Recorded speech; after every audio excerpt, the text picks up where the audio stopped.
Ahoy! Captain Benzie here, coming at you with an intel report. This series looks at each of the units in Command & Conquer Rivals the same way the Council of Elrond looked at the One Ring, which is to say with a mixture of awe and trying to figure out what the blasted heck to do with it. Hit like if you found this video helpful and slap that subscribe button and ring the notification bell if you want to know when more of this awesome source goes live. I'm always keen to hear your thoughts, so come join us on the Gaming Galleon Discord or chat in the comments section below.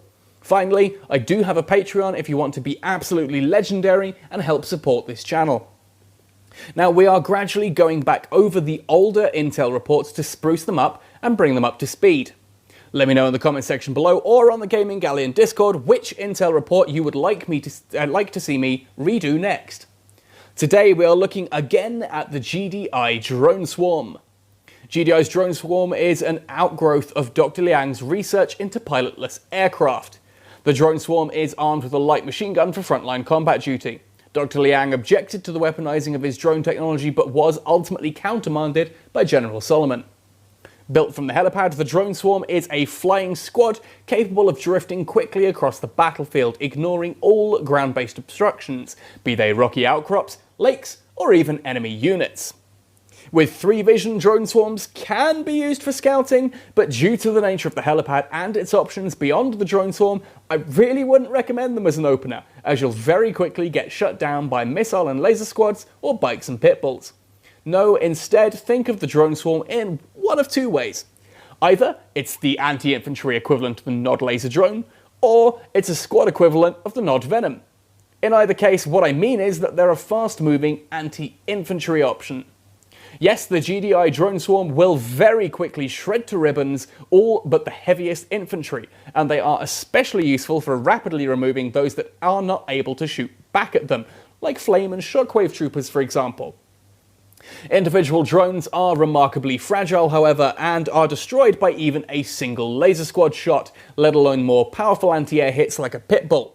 That said, no matter the level of the pitbull versus the drone swarm, it is still going to take 5 shots to destroy a drone swarm. Against missile and laser squads, the drone swarm will gun down a few members, but ultimately the swarm loses. 2 drone swarms, however, will rip through them with very little damage back, useful to remember in a pinch. In fact, due to the squad nature of a drone swarm, their biggest threats are the faster firing anti-air units, notably Wolverines, Widowmakers, Slingshots, Confessors, Sandstorms, and yes, Rhinos and Buggies. Let that sink in a moment. Rhinos and Buggies. Faster firing anti-air aircraft like the Banshee can work nicely too, but what's worth pointing out about all of these counters that I've mentioned is their cost. Drone swarms are notoriously difficult to shift without a considerable expenditure of either time or Tiberium. The units that beat them quickly are not cheap, and the units that beat them cheaply won't do it quickly. This is one of the best uses for drone swarms. In addition to being a great option for taking out infantry, they fly, and they're tanky enough to steal a launch pad at the last moment.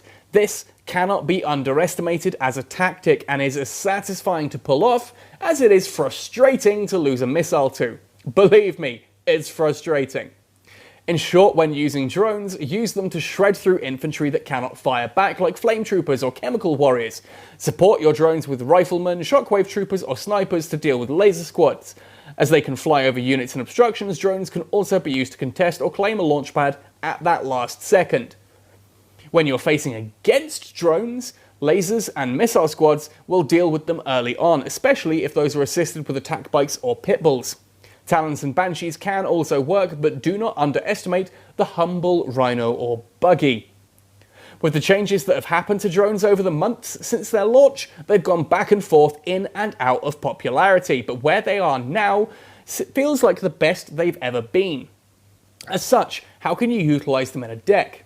Well, as per usual, I have 2 deck suggestions for you. The first here is what I like to call the Slingernaut tech deck. Now, the aim of this deck is to have the Juggernauts and Slingshots out together. The Juggernauts pound almost all ground units into dust, the Slingshots cover them from air threats, and the drones take the pads whilst being immune to the Juggernaut's bombardment. Win, win, win. This deck is a War Factory opener with War Dogs scouting the battlefield. These little guys can hold back most infantry, and drone swarms can then be brought out to help clear most infantry. Do not underestimate the power of drone swarms twinned with war dogs. Again, that little extra firepower is enough to conclusively win against lasers and missiles. Now with the war factory open, if your opponent moves into vehicles, you have both pit bulls and predator tanks to move up to, and pit bulls and slingshots for if they move into air. Cover what you need to, as you need to, and aim to eventually bring out juggernauts and drones to control the pads. Now, I'll level with you, this deck does require a few creative matchups to make work. It's not the most competitive deck, but it is great fun to play, and that feeling of watching your opponent throw everything they can at you just for your slingshots and juggernauts to pummel it into oblivion and your drones sitting on the pads watching it all unfold happily is astonishing. Like, it's not quite the Jade Chem combo for me, but it's close.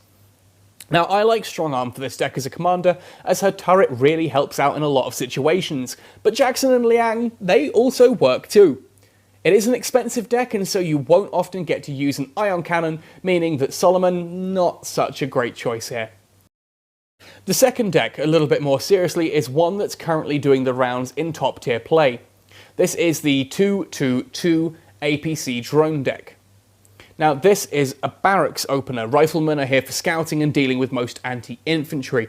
Do remember that you can 2v1 on defensive against flame and shockwave troopers, but if you're struggling against these or other infantry threats, move up into the helipad for, you guessed it, drone swarms. Now jumping back to the barracks quickly, they also contain missile squads for dealing with early vehicles. Back in the helipad, we also have Orcas. Orcas are your anti-vehicle main punch unit.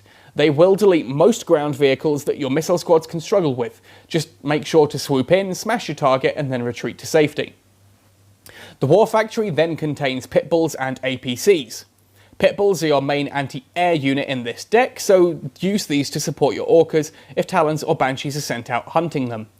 They also deal nicely with units like Cyber Wheels and Attack Bikes, but ultimately, if you want to, you can quite comfortably swap out the Pit Bulls here for slingshots. In fact, I know a couple of the guys in top tier have done exactly that. The APCs are then the pad holding force in this deck. Though they're slow to move, they're even slower to get rid of, and your other units will be able to support them nicely. They send tanks at your APCs, send in an Orca, and so on. Now the deck is definitely an aggro deck in playstyle, so make sure that those pads are always charging. Never let them go yellow or grey, and you should launch the second missile just as a tech deck is getting their first big toys out. Now the deck has answers to almost any situation, and is both aggressive and defensive at the same time, and it utilises the drone swarms really well. So well, in fact, that, well, you'll see. The final part of every Intel Report video is a Shoutcast replay featuring this unit to showcase it in action, in a kind of live fire exercise if you will. So let's jump right into that and take a look. Now, if you're part of my Gaming Galleon Discord, I do often give a shout out and ask for particular replay submissions. This one was submitted by Zirius to showcase the drones. He is actually running a Nod Inferno deck. Blade is running the drone deck on the right. Now you see Zirius opens up with Cyber Wheels, Blade opens up with Rifleman, which is not a great start for him, so he starts to bring out the missile squads. Now, one missile squad against two Cyber Wheels is not going to do well, so he just pulls those back, sits on the pad, and waits until he can bring out a second missile squad. With two missile squads against two Cyber Wheel squads, Blade is hoping that he can start to put some pressure and push Zirius back onto that far left pad. Zirius has seen that's a lot of infantry on the board, time to bring out the Flame Troopers. Blade then sees Flame Troopers and goes, you know what, time to bring out the Drone Swarm, as nothing that you have on the field right now can even target them.